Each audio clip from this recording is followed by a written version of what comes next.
ناظرین،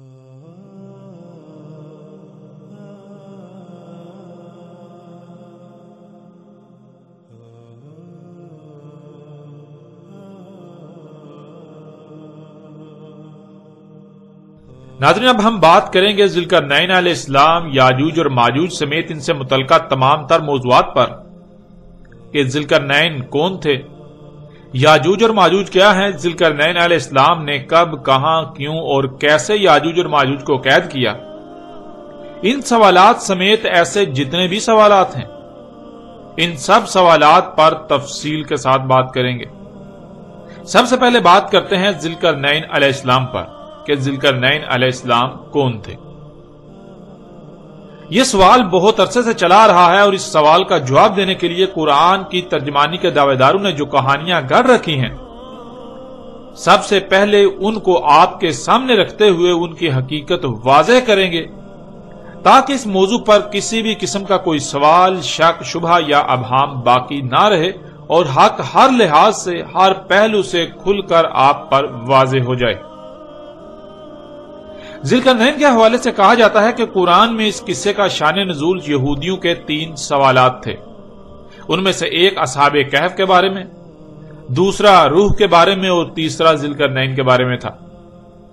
اور انہی سوالات کے جوابات کے ضمن میں سورہ الکہف نازل ہوئی۔ ناظرین، یہ جو شان نزول بیان کیا جاتا ہے، یہ جو شان نزول اس صورت سے منسوب کیا جاتا ہے، اگر اسے صحیح تسلیم کر لیا جائے، اسے مان لیا جائے تو بہت سے سوالات پیدا ہوتے ہیں۔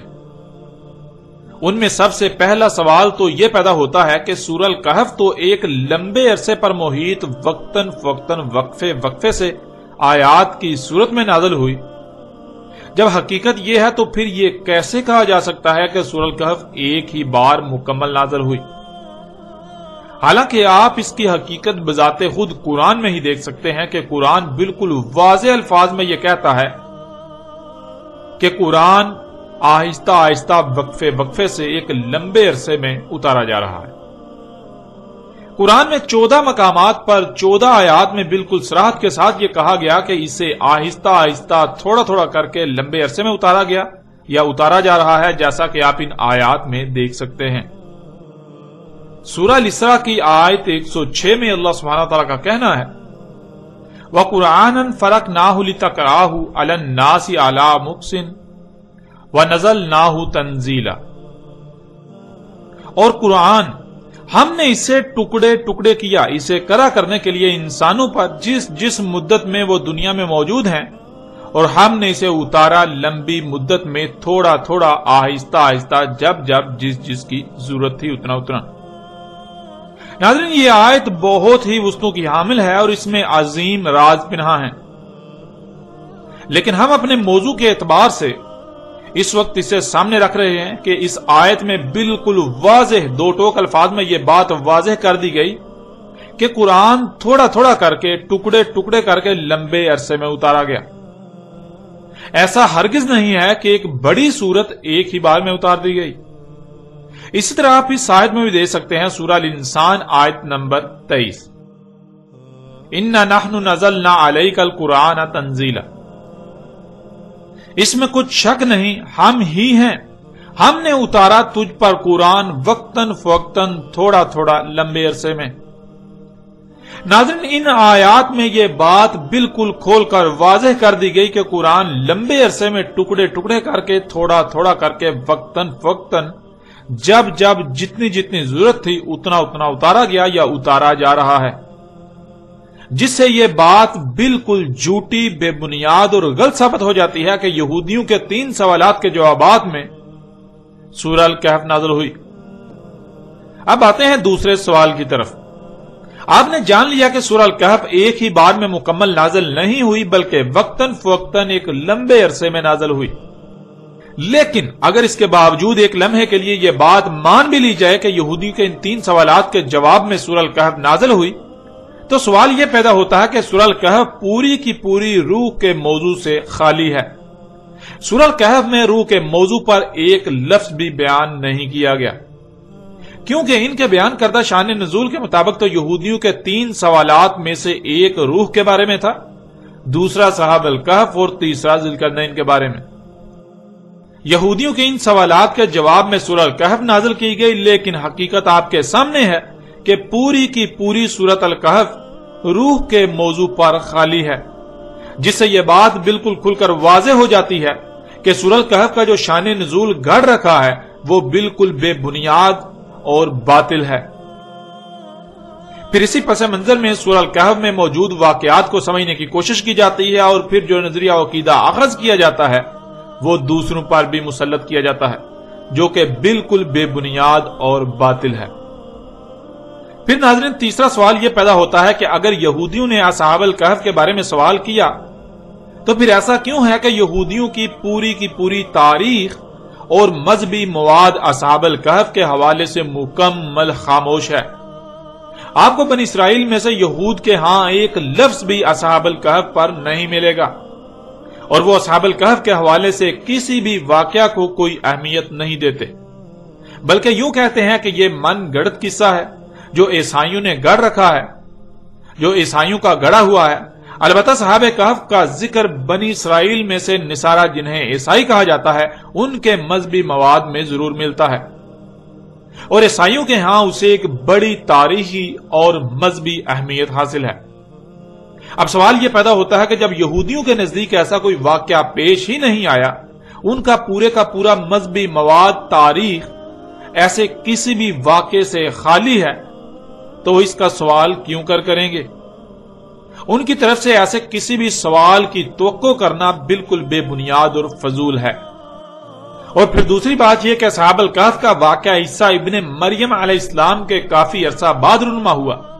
7 نوجوان تھے جو عیسیٰ علیہ السلام پر ایمان لائے۔ اس وقت یہودیوں کی حکومت تھی، ان 7 نوجوانوں پر زمین تنگ کر دی گئی اور انہیں دین کی خاطر ہجرت کرنا پڑی، لیکن جب کوئی بھی جائے پناہ نہ پائی تو رب سے خالص اپنی طرف سے حفاظت کرنے کی دعا کی، اور رب نے ان کی حفاظت کی۔ یہ واقعہ یہودیت کی بنیاد اکھاڑ دینے کے لیے کافی تھا، اس لیے یہود ایسے کسی بھی واقعے کو سرے سے تسلیم ہی نہیں کرتے،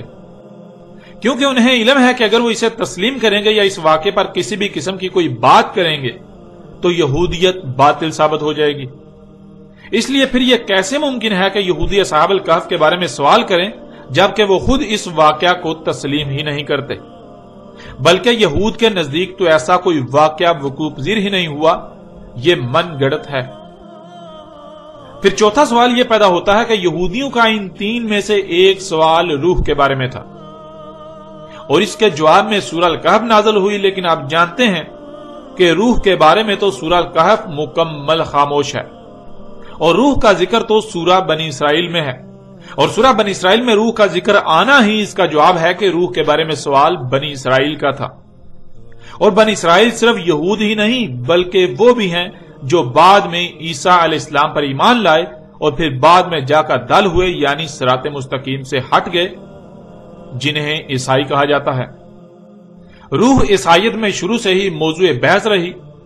عیسیٰ ابن مریم علیہ السلام کی وجہ سے، اور روح کے بارے میں سوال نصارہ کی طرف سے تو ہو سکتا تھا لیکن یہود کی طرف سے ہرگز نہیں۔ ناظرین، اب آتے ہیں قصہ شان نزول میں یہودیوں کی طرف منسوب کیے جانے والے تیسرے سوال کی طرف، جو ہمارے موضوع سے تعلق رکھتا ہے کہ ذوالقرنین کے بارے میں سوال بھی یہودیوں کی طرف سے تھا۔ جس پس منظر کی بنیاد پر یہ کہا جاتا ہے کہ یہودیوں نے سوال کیا، اس پس منظر میں ایسا کوئی تاثر نہیں ملتا کہ یہودی ایسا کوئی سوال کر سکتے تھے،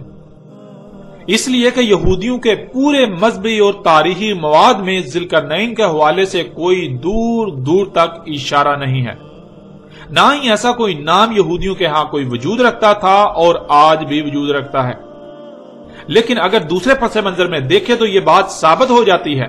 کہ ذوالقرنین کے بارے میں سوال بھی یہودیوں کی بجائے عیسائیوں نے ہی کیا تھا۔ وہ اس لیے کہ اگر یہ تسلیم کر لیا جائے کہ ذوالقرنین سلیمان علیہ السلام تھے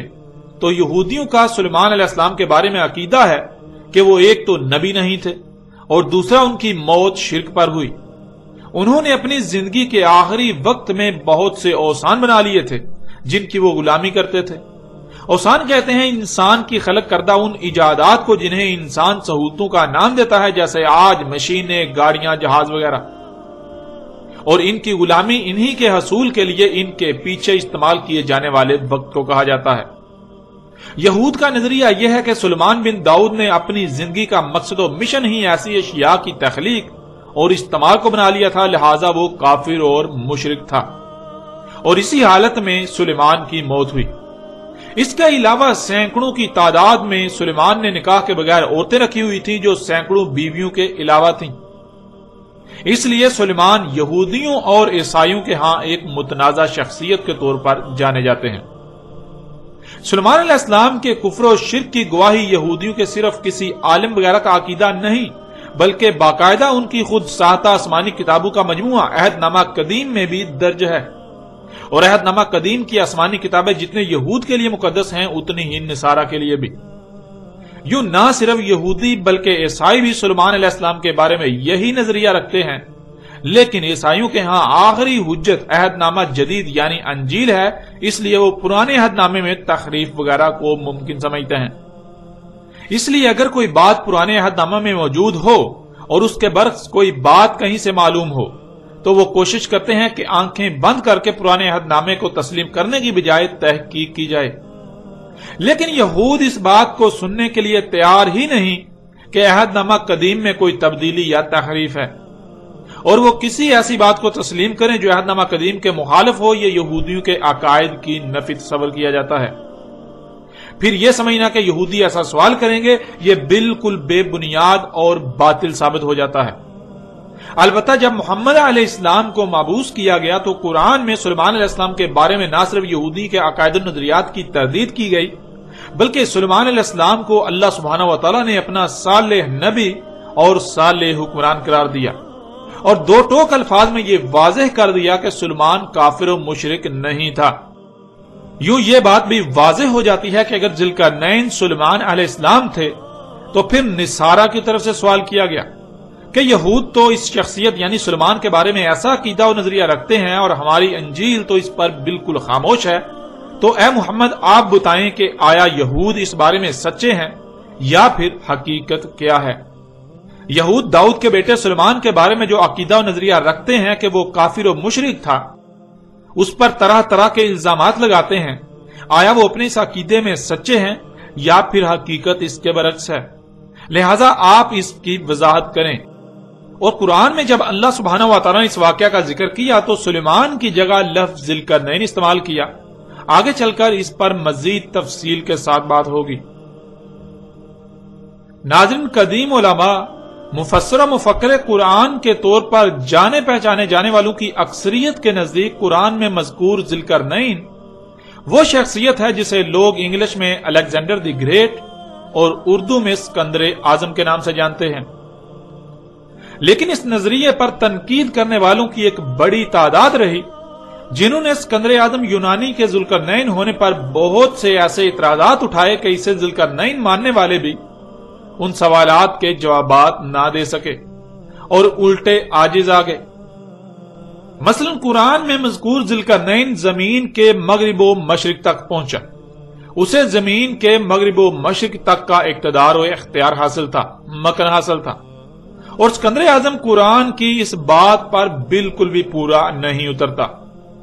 دوسرا اعتراض کہ قرآن ذوالقرنین کو صالح مومن شخصیت قرار دیتا ہے، لیکن اسکندر اعظم یونانی ایک آتش پرست مشرک اور ظالم شخص تھا۔ پھر تیسرا اعتراض کہ ذوالقرنین نے یاجوج اور ماجوج کو سد کی تعمیر کر کے روک دیا، لیکن اسکندر اعظم نے ایسی کوئی سد تعمیر ہی نہیں کی۔ ناظرین، ان کے علاوہ بھی کئی اعتراضات ہیں، مگر یہ ایسے اعتراضات ہیں کہ جنہوں نے اسکندر اعظم یونانی کے ذوالقرنین ہونے کا عقیدہ و نظریہ رکھنے والوں کو لاجواب کر دیا۔ مگر چونکہ کئی صدیوں سے یہ روش چلی آ رہی ہے کہ خود سے غور و فکر نہیں کرنا، خود سے غور و فکر کر کے کوئی نئی بات اخذ نہیں کی جا سکتی سوائے اسی کے جو آباء و اجداد سے نسل در نسل چلا رہا ہے، اس لیے آج تک ہر کوئی آنکھیں بند کر کے اسکندر اعظم یونانی کو ہی ذوالقرنین مانتا ہوا چلا رہا ہے، اس کے باوجود کہ کوئی بھی اسے ذوالقرنین ثابت نہیں کر سکتا۔ دوسری طرف اعتراضات اٹھانے والوں نے بھی محض اعتراضات ہی اٹھائے، وہ اس کے برعکس کسی دوسری شخصیت کو سامنے نہ لا سکے جسے وہ ذوالقرنین کہہ سکتے ہوں۔ یوں ذوالقرنین کے حوالے سے سوال مزید الجھ گیا، وقت گزرتا گیا اور زمانہ جدید میں سب سے پہلے ایک ایسی شخصیت سامنے آئی جس نے اسکندر اعظم کے ذوالقرنین ہونے کا رد کرتے ہوئے ایک نئی شخصیت کو ذوالقرنین ثابت کرنے کی بھرپور کوشش کی اور ایک دوسری شخصیت کو ذوالقرنین کے طور پر متعارف کروایا۔ زمانہ جدید کی یہ شخصیت نامور صحافی، سیاسی اور معروف مذہبی شخصیت ابوالکلام آزاد تھے، جنہوں نے یہود و نصارہ کی مذہبی کتابوں کا مجموعہ عہد نامہ قدیم میں مذکور ایک ایرانی بادشاہ سائرس کو قرآن میں مذکور ذوالقرنین قرار دیا، اور بہت سی نامور شخصیات نے نہ صرف ابوالکلام آزاد کے اس نظریے و عقیدے کی تائید و تصدیق کی، اسے تسلیم کیا، بلکہ اس کا خوب پرچار بھی کیا، جن میں غلام احمد پرویز، ابو العلا مودودی اور ڈاکٹر اسرار احمد وغیرہ سر فہرست ہیں۔ لیکن حضرت یہ بھی اپنی جگہ اٹل حقیقت ہے کہ جیسے اسکندر اعظم یونانی آتش پرست مشرک تھا، بالکل ایسے ہی سائرس دی گریٹ ایرانی بھی نہ صرف آتش پرست مشرک بلکہ بہت بڑا ظالم و جابری شخص تھا، جس نے بستیوں کی بستیوں کو تہس نہس کیا اور اپنی سلطنت کی وسعت کے لیے آس پاس کی کمزور ریاستوں پر تسلط کے لیے انہیں کچل کر رکھ دیا، انہیں تباہ و برباد کر کے رکھ دیا، جس میں عام عوام کی ایک بہت بڑی تعداد اس ظلم و جبر کا شکار ہوئی، یہاں تک کہ یہودیوں اور عیسائیوں کے مذہبی مواد عہد نامہ قدیم یعنی پرانے عہد نامے میں بھی یہ بالکل واضح مذکور ہے کہ سائرس ایرانی نے خوب تباہی مچائی، اور یہودی اسے اس لیے پسند کرتے ہیں کہ اس نے نہ صرف یہودیوں کے ساتھ نرم رویہ اپنایا بلکہ صدیوں سے در بدر ذلیل و رسوا ہوتے یہودیوں کو واپس اسرائیل میں لا بسایا۔ لیکن حیران کن بات تو یہ ہے کہ ان تمام تر باتوں کو نظر انداز کرتے ہوئے ابوالکلام آزاد نے صرف ذوالقرنین پر ایک نیا نظریہ دینے کے لیے، ایک نیا عقیدہ و نظریہ پیش کرنے کے لیے سائرس ایرانی مشرک عظیم کو اپنے آباء و اجداد کے نقش قدم پر چلتے ہوئے اسکندر اعظم کی طرح ذوالقرنین قرار دیا۔ اس مقصد کے لیے ابوالکلام آزاد نے تاریخ کی کتب کو کھنگالا تو دو ہی شخصیات سامنے آئیں، ایک اسکندر اعظم یونانی اور دوسرا سائرس ایرانی۔ اسکندر اعظم یونانی کو تو پہلے ہی ذوالقرنین قرار دیا جا چکا تھا، تو اس لیے اس کے مقابلے پر پیچھے ایک ہی شخصیت بچی، سائرس ایرانی، تو ابوالکلام آزاد نے اسے ہی ذوالقرنین قرار دیا۔ لیکن ناظرین، حقیقت کیا ہے؟ کیا حقیقت یہی ہے؟ کیا قدیم علماء، مفسر و مفکر قرآن کہلانے والی شخصیات جنہوں نے اسکندر اعظم یونانی کو قرآن میں مذکور ذوالقرنین قرار دیا، وہ سب کی سب غلط اور ابوالکلام آزاد سچے تھے؟ یا پھر جیسے پہلو نے اسکندر اعظم یونانی کو ذوالقرنین قرار دیا، بالکل ایسے ہی ابوالکلام آزاد نے اپنے آباء و اجداد کے نقش قدم پر چلتے ہوئے سائرس ایرانی کو ذوالقرنین قرار دیا؟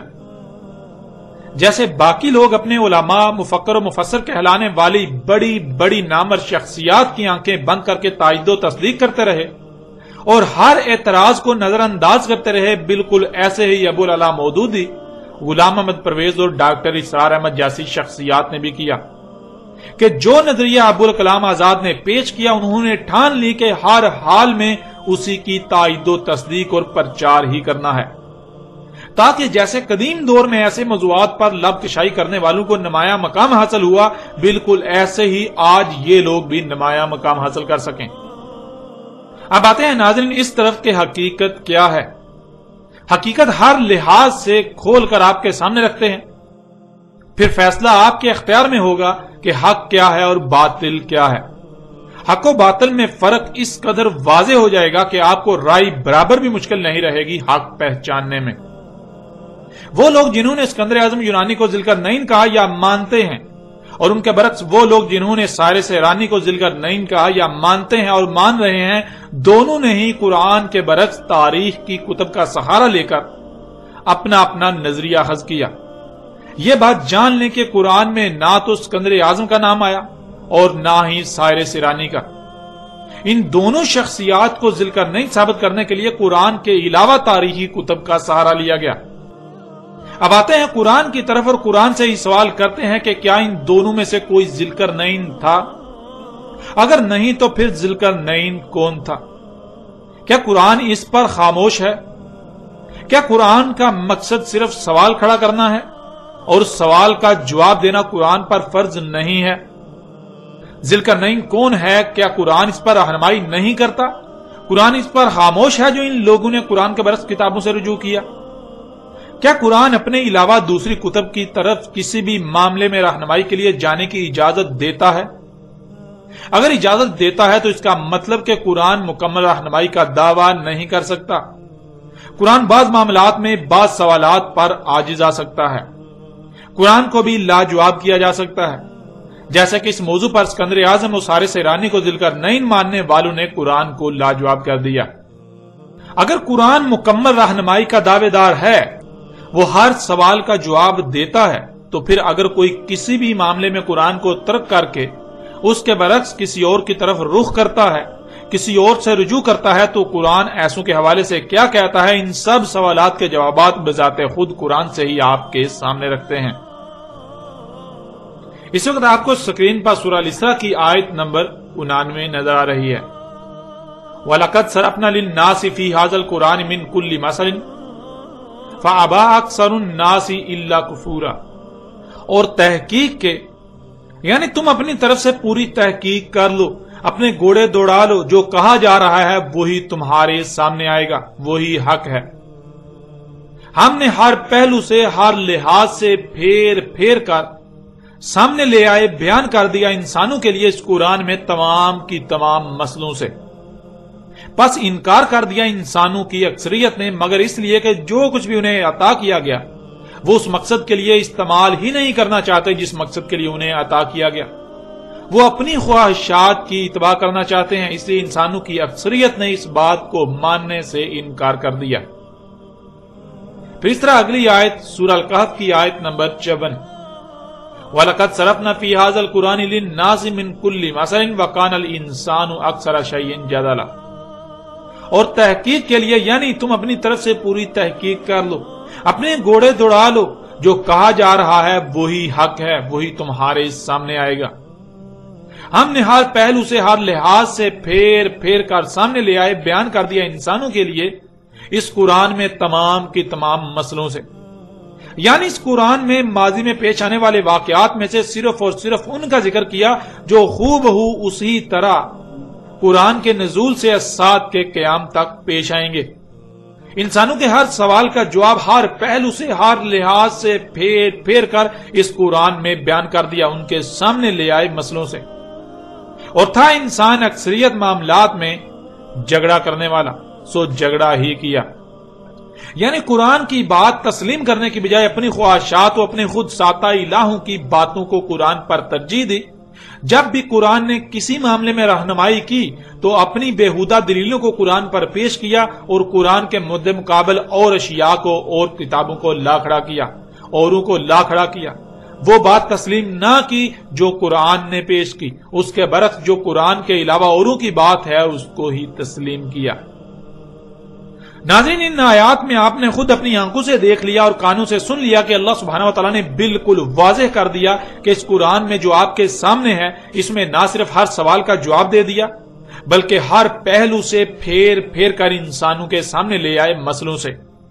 ایسا نہیں ہے کہ اس قرآن میں مکمل رہنمائی نہیں ہے، اس قرآن میں ہر سوال کا جواب موجود ہے، اور پھر اس میں کوئی ایک بھی بات ایسی نہیں کی گئی جو صرف اور صرف ایک ہی بار کی گئی ہو، ایک ہی پہلو سے، بلکہ اس قرآن میں ہر معاملے کو، ہر بات کو جو انسانوں کو پیش آنی ہے، جو انسانوں کو پیش آنا تھا، ہر سوال کو، ہر اس سوال کو جو انسانوں کے سامنے کھڑا ہونا تھا، اسے ہر پہلو سے پھیر پھیر کر بیان کر دیا۔ ایک مقام پر ایک روح ایک پہلو سے بیان کیا تو اسی معاملے کو، اسی بات کو، اسی سوال کو دوسرے مقام پر دوسرے رخ، دوسرے پہلو سے بیان کر دیا، اسی کو تیسرے مقام پر تیسرے پہلو سے بیان کر دیا، یوں کسی ایک بھی پہلو سے اسے پوشیدہ نہیں رہنے دیا گیا۔ قرآن میں کوئی ایک بھی معاملہ، کوئی ایک بھی بات ایسی نہیں ہے جو صرف کسی ایک ہی مقام پر اور ایک ہی بار بیان کی گئی، بلکہ ہر معاملے کو ایک سے زائد مقامات پر ہر پہلو سے پھیر پھیر کر بیان کر دیا۔ کوئی سوال ایسا نہیں جس کا جواب قرآن میں موجود نہ ہو، کوئی معاملہ ایسا نہیں جس کا حل قرآن میں موجود نہ ہو۔ اور قرآن نے یہ بات بھی واضح کر دی کہ انسانوں کی اکثریت اس کا انکار کر رہی ہے، یعنی انسانوں کی اکثریت یہ ماننے کو تیار ہی نہیں کہ اس قرآن میں سب کچھ بیان کر دیا گیا۔ قرآن میں مکمل رہنمائی موجود ہے، قرآن میں ہر معاملے کا، ہر مسئلے کا حل موجود ہے، قرآن میں ہر سوال کا جواب موجود ہے، قرآن میں ہر بات کو، ہر سوال کو، ہر معاملے کو، ہر مسئلے کو ایک سے زائد مقامات پر ہر پہلو سے پھیر پھیر کر مسئلوں سے بیان کر دیا۔ انسانوں کی اکثریت یہ بات ماننے کو تیار ہی نہیں، اس کا انکار ہی کر رہی ہے، اور پھر اللہ سبحانہ تعالیٰ نے یہ بھی واضح کر دیا کہ انسانوں کی اکثریت ایسا کیوں کر رہی ہے،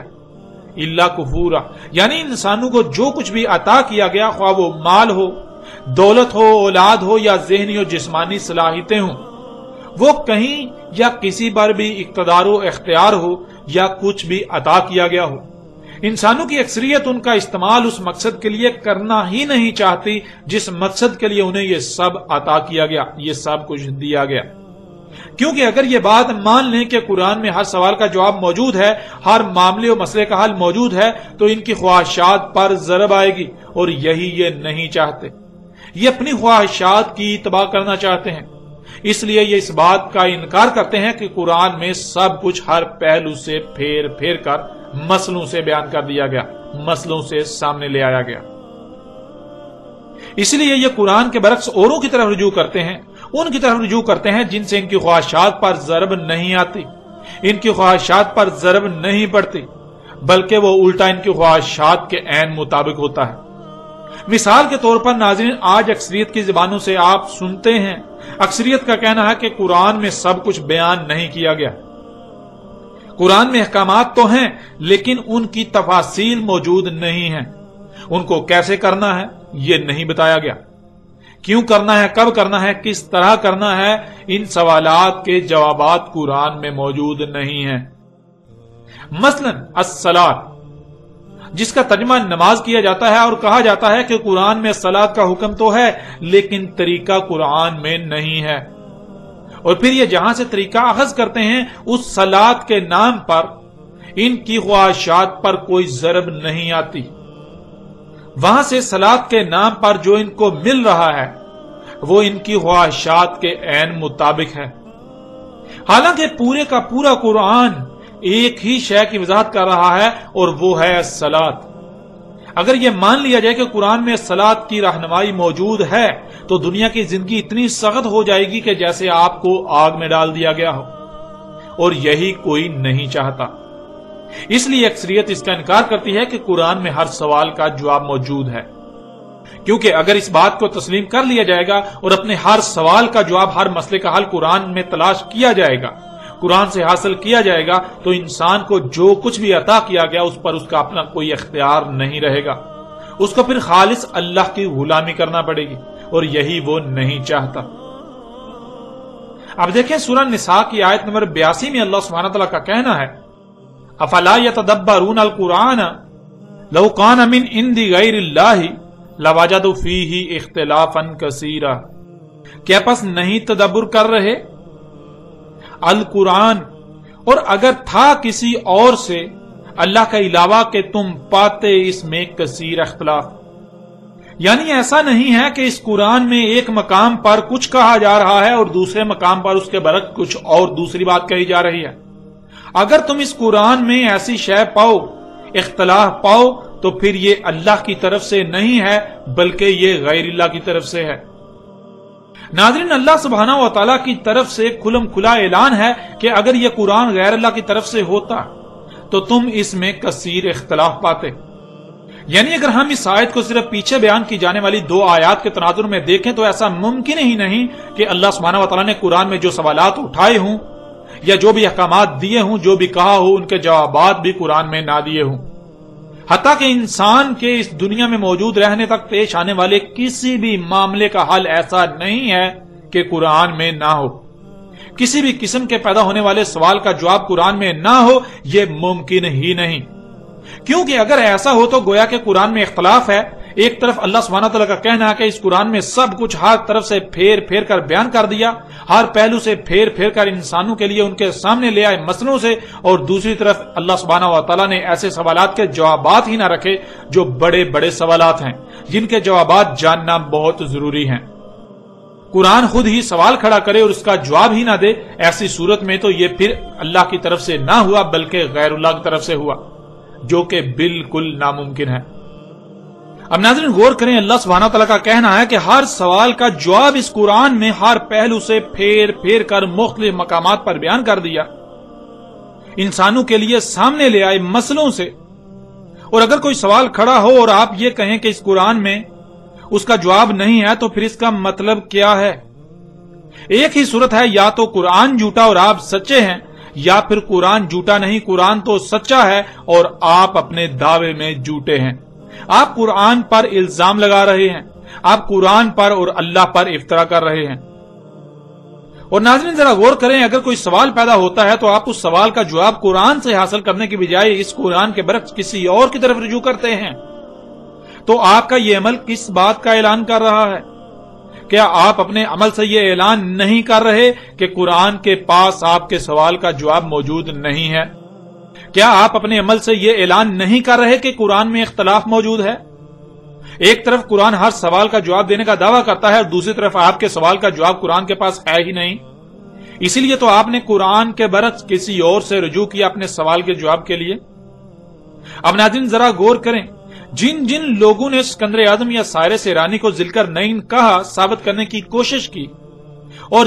جو بھی ان میں سے کسی ایک بھی شخصیت کو ذوالقرنین مان رہے ہیں، کیا ان کو ان کے سوال ذوالقرنین کون ہے کا جواب قرآن نے دیا؟ کیا انہوں نے اپنے سوال کا جواب قرآن سے حاصل کیا؟ اگر یہ جواب قرآن سے ہے تو غلط ہو ہی نہیں سکتا، اور اگر قرآن سے نہیں تو نہ صرف ان کو جواب غلط ملا بلکہ انہوں نے قرآن پر افترا کیا۔ ان لوگوں نے قرآن پر بہتان باندھا، ان لوگوں نے اپنے عمل سے اس بات کا اعلان کیا، دعویٰ کیا کہ قرآن میں ہر سوال کا جواب موجود نہیں ہے، قرآن میں مکمل رہنمائی موجود نہیں ہے، قرآن اپنے دعوے میں جھوٹا ہے، اللہ اپنے دعوے میں جھوٹا ہے۔ اللہ ایک طرف تو کہتا ہے ہم نے اس قرآن میں ہر سوال کا جواب پھیر پھیر کے ہر پہلو سے مسئلوں سے تمہارے سامنے لے آئے بیان کر دیا، اور دوسری طرف ہمارے کسی سوال کا جواب قرآن میں ہے ہی نہیں۔ ناظرین خواہ کوئی بھی شخصیت ہو، پوری کی پوری دنیا ہی کیوں نہ اس کی تعریفوں کے پل باندھے، لیکن اس کے حق ہونے کا معیار یہ نہیں ہے، بلکہ حق ہونے کا معیار وہ ہے جو اللہ سبحانہ و تعالی نے طے کر دیا، اس ذات نے جس نے وجود دیا۔ قرآن میں اور بھی درجنوں ایسی آیات ہیں جن میں انہی باتوں کا مزید مختلف پہلوؤں سے پھیر پھیر کر بیان کیا گیا، اور انسانوں کے رد عمل کو بھی بالکل کھول کھول کر بیان کر دیا گیا، جنہیں آپ ان آیات میں جان چکے ہیں۔ ناظرین قرآن نے بالکل واضح اور دو ٹوک الفاظ میں اسکندر اعظم اور سائرس ایرانی کے ذوالقرنین ہونے کی نفی کر دی، اور جن لوگوں نے ان شخصیات کو ذوالقرنین بنایا ہوا تھا ان کی حقیقت بھی اللہ سبحانہ و تعالی نے چاک کر کے رکھ دی۔ ناظرین جن لوگوں نے اسکندر اعظم یا پھر سائرس ایرانی کو ذوالقرنین کہا، ثابت کرنے کی ناکام کوشش کی یا تسلیم کیا، ان تمام کے تمام لوگوں نے اپنی زبان سے اس بات کا اقرار کیا کہ قرآن میں ذوالقرنین کا ذکر تو آیا ہے، لیکن قرآن اس سوال کا جواب نہیں دیتا کہ ذوالقرنین کون تھا، اس لیے ہمیں اس سوال کے جواب کے لیے قرآن کے علاوہ دوسری تاریخی کتب کا سہارا لینا پڑا۔ آپ جان چکے ہیں کہ یہ لوگ اپنے دعوے میں بالکل بے بنیاد اور جھوٹے ہیں۔ یہ ان کا کہنا ہے کہ قرآن میں ان کے سوال کا جواب نہیں، اللہ نے یا قرآن نے ایسا ہرگز نہیں کہا، بلکہ اللہ نے تو اس قرآن میں ان کے بالکل برعکس ایک دوسری بات کی، یہ دعویٰ کیا کہ اس قرآن میں سب کا سب ہر پہلو سے پھیر پھیر کر تمہارے سامنے لے آئے، اور وہ بھی مسئلوں سے۔ اور اگر کوئی یہ کہتا ہے کہ قرآن میں کسی سوال کا جواب موجود نہیں ہے تو اس میں قرآن کا قصور نہیں ہے، بلکہ قصور اس کا اپنا ہے، قصور اس کا ہے جو ایسا کہہ رہا ہے، جسے قرآن میں اس سوال کا جواب نہیں مل رہا۔ وہ اللہ کے قانون میں اندھا ہو چکا ہے، اسے اپنے اندھے پن کے علاج کی ضرورت ہے، نہ کہ اللہ اور اس کے قرآن الحکیم پر بہتان کی ضرورت۔ وہ اس معیار پر، اس قانون پر پورا ہی نہیں اتر رہا جس معیار پر، جس قانون پر پورا اترنے سے قرآن اپنے راز کھولتا ہے۔ اس لیے اسے اپنے گریبان میں جھانکنا چاہیے، اپنی ذات میں جھانکنا چاہیے کہ وہ اس کے اندر جو خامیاں ہیں جو کمیاں ہیں، جو کجیاں ہیں، جو کوتاہیاں ہیں، وہ ان کو دور کرے، اپنی اصلاح کرے، اپنے آپ کو اس معیار پر، اس مقام پر لا کھڑا کرے جس مقام پر آنے سے قرآن اپنے راز کھولتا ہے، نہ کہ وہ الٹا اپنی غلطی کو قرآن پر تھوپنا شروع کر دے، قرآن پر اور اللہ پر بہتان باندھنا شروع کر دے۔ ان لوگوں نے کہا کہ قرآن میں اس سوال کا جواب موجود نہیں، اس لیے ہم نے قرآن کے علاوہ دوسری تاریخ کی کتابوں سے رجوع کیا اور ہمیں قرآن کے برعکس ان تاریخی کتابوں نے ہمارے سوال کا جواب دیا۔ تو ان کے اس قول کا قرآن میں اللہ سبحانہ تعالی نے کس طرح رد کر دیا، اسے بھی آپ کے سامنے رکھتے ہیں۔ اس وقت آپ کو اسکرین پر سورہ زمر کی آیت نمبر 23 نظر آ رہی ہے۔ اللہ نزل احسن الحدیث، اللہ نے اتاری احسن الحدیث۔ حدیث کہتے ہیں تاریخ کو۔ انسان کا معاملہ یہ ہے کہ جب بھی وہ کوئی ایسا کام کرتا ہے یا اسے ایسا معاملہ پیش آتا ہے جس سے اس کا پہلی بار واسطہ پڑتا ہے تو وہ رہنمائی کے لیے کسی ایسے کو تلاش کرتا ہے جس کا اس سے پہلے اسی کام سے واسطہ پڑ چکا ہو، تاکہ اس کی تاریخ سے استفادہ کیا جا سکے۔ یوں نہ صرف بہتر طریقے سے اس مسئلے یا معاملے سے نپٹا جا سکے گا بلکہ ہر ممکن حد تک نقصان سے بچا جا سکتا ہے۔ بالکل ایسے ہی جیسے آپ اپنی زندگی میں پہلی بار کوئی قیمتی شے خریدتے ہیں جس کے بارے میں پہلے سے آپ کے پاس کوئی علم نہیں ہوتا، تو آپ کسی ایسے شخص سے رہنمائی لیتے ہیں جو آپ سے پہلے اس شے کو خرید کر استعمال کر چکا ہوتا ہے۔ اگر کوئی ایسا شخص نہ ملے تو آپ کسی ایسے شخص کی تاریخ سے رہنمائی لیتے ہیں تاکہ کسی بھی قسم کی غلطی یا نقصان سے بچا جا سکے۔ یہی معاملہ دنیا میں آباد مجموعی طور پر انسانوں کا ہے۔ جب بھی انسانوں کو کوئی مسئلہ پیش آتا ہے تو رہنمائی کے لیے تاریخ سے رجوع کرنا ناگزیر ہوتا ہے، اس لیے یہ تاریخ سے رجوع کرتے ہیں، اور اسی مقصد کے لیے اللہ سبحانہ و تعالی نے احسن الحدیث اس قرآن کی صورت میں اتاری۔ یعنی یہ قرآن ایسی تاریخ ہے جس سے حسن کوئی تاریخ نہیں ہے، یہ قرآن احسن تاریخ ہے۔ ایسی ہی ایک دوسری آیت آپ کو قرآن میں ملے گی جس سے آپ اس آیت کو بآسانی سے سمجھ سکتے ہیں، اور وہ آیت ہے سورہ المومنون کی آیت نمبر 14۔ اللہ احسن الخالقین، خالقین جمع کا صیغہ ہے جس کے معنی ہیں ایک سے زائد خلق کرنے والے۔ ان میں اللہ حسن خالق ہے، تو جو حسن ہو، جس سے حسن کوئی نہ ہو، اسے اخذ کیا جائے گا، اسی کو خالق بنایا جائے گا۔ یعنی ایسا نہیں ہے کہ اللہ خلق کرنے والوں میں حسن خالق ہے، اللہ حسن خالق ہے، اس بات کا محض زبان سے اقرار کرنا ہے، اور اللہ کے علاوہ اوروں کو بھی خالق بنایا جا سکتا ہے، ایسا ہرگز نہیں، ایسا قطعاً نہیں۔ اللہ احسن الخالقین کا مطلب یہ ہے کہ جو احسن خالق ہے اسے ہی اخذ کیا جائے گا، اور جو احسن نہیں ہے اسے ترک کر دیا جائے گا۔ تو اللہ احسن خالق ہے، اس لیے خالقین میں سے جو احسن ہے، اللہ احسن خالق ہے، صرف اور صرف اللہ ہی کو خالق بنایا جائے گا، اور اللہ کے علاوہ جو بھی خالقین ہیں، جو خالق ہیں جو کہ احسن نہیں ہیں، انہیں ترک کر دیا جائے گا، انہیں خالق نہیں بنایا جائے گا، انہیں اخذ نہیں کیا جائے گا۔ اللہ احسن الخالقین کا مطلب ہے کہ اللہ سے احسن کوئی خالق نہیں ہے، تو جو احسن خالق ہے اسے اخذ کیا جائے گا، اس کے علاوہ باقی سب کی نفی کی جائے گی، باقی سب کا رد کر دیا جائے گا، باقی سب کے سب کو کوڑے میں پھینک دیا جائے گا۔ تو بالکل ایسے ہی اللہ نزل احسن الحدیث، جو حدیث یعنی تاریخ اللہ نے اتاری ہے وہ احسن تاریخ ہے، اس سے حسن کوئی تاریخ نہیں ہے، اس لیے جو احسن ہے اسے اخذ کیا جائے گا، باقی سب کا رد کر دیا جائے گا۔ جب اللہ کسی بھی معاملے یا مسئلے میں رہنمائی کے لیے قرآن کو احسن الحدیث قرار دے رہا ہے تو اگر کوئی احسن تاریخ کو چھوڑ کر جو احسن نہیں ان سے رہنمائی لیتا ہے تو کیا وہ تاریخ کی کتابیں اس کی حاجت کو پورا کر سکتی ہیں؟ اسے بہتر جواب دے سکتی ہیں؟ اس کی بہتر رہنمائی کر سکتی ہیں؟ اسے صحیح جواب دے سکتی ہیں؟ نہیں، بالکل نہیں۔ جن کی اپنی کوئی بنیاد نہیں، جو خود خامی و خرابیوں سے بھرپور ہوں، جو احسن نہیں ہیں، وہ کسی دوسرے کو نفع کیسے دے سکتی ہیں؟ جو تاریخ احسن ہے ہی نہیں، کیا وہ سوال کا احسن جواب دے سکتی ہے؟ نہیں، بالکل نہیں۔ اب جب کہ قرآن کے علاوہ کوئی احسن تاریخ ہے ہی نہیں تو پھر اس قرآن کے علاوہ کسی تاریخ کی کتاب سے رہنمائی نہیں لی جا سکتی۔ اس قرآن کے علاوہ تاریخ کی ہر کتاب کو کوڑے دان میں پھینک دیا جائے گا، ردی کی ٹوکری میں پھینک دیا جائے گا۔ اگر کوئی اس قرآن کو چھوڑ کر کسی دوسری کتاب سے رہنمائی کے لیے رجوع کرتا ہے تو سوائے دھوکے کے اس کے ہاتھ کچھ نہیں آئے گا۔ اب آپ خود غور کریں، جب اللہ اس قرآن کو آسن تاریخ قرار دے رہا ہے اور اس قرآن کے علاوہ کسی بھی تاریخ سے رہنمائی کی اجازت نہیں دے رہا بلکہ الٹا سختی کے ساتھ روک رہا ہے، تو اس کے باوجود جو ایسا کرتے ہیں تو اللہ کے نزدیک ایسے لوگوں کی حقیقت کیا ہوگی؟ اللہ کے نزدیک ایسا کرنے والوں کی حقیقت کیا ہے؟ جو ایسا کریں گے ان کے ہاتھ کیا آئے گا؟ ان کے ہاتھ سوائے باطل کے کچھ نہیں آئے گا۔ اور جن لوگوں نے اسکندر اعظم یا سائرس ایرانی کو ذی القرنین قرار دیا، وہ لوگ تو خود اپنی زبان سے اس بات کا اقرار کر رہے ہیں کہ ذی القرنین کے بارے میں جاننے کے لیے انہوں نے احسن تاریخ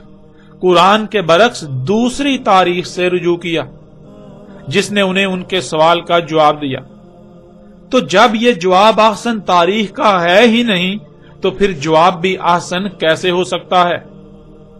بالکل نہیں ہو سکتا۔ غیر قرآن کا جواب بالکل بے بنیاد، باطل اور محض دھوکے کے سوا کچھ نہیں۔ اور اس سے بڑھ کر تو یہ کہ جب آپ قرآن کو چھوڑ کر کسی دوسری تاریخ سے رہنمائی کے لیے رجوع کرتے ہیں تو آپ اپنے عمل سے اس قرآن کے احسن الحدیث ہونے کا کفر کرتے ہیں۔ ظاہر ہے رہنمائی اس سے لی جائے گی جو احسن ہے، اور جب آپ نے اس قرآن کے برعکس کسی دوسرے سے رہنمائی لی، کسی دوسری تاریخ سے رہنمائی لی، تو آپ نے اپنے عمل سے یہ ثابت کر دیا کہ آپ غیر قرآن کو احسن الحدیث تسلیم کر رہے ہیں اور قرآن کے احسن الحدیث ہونے کا انکار کر رہے ہیں۔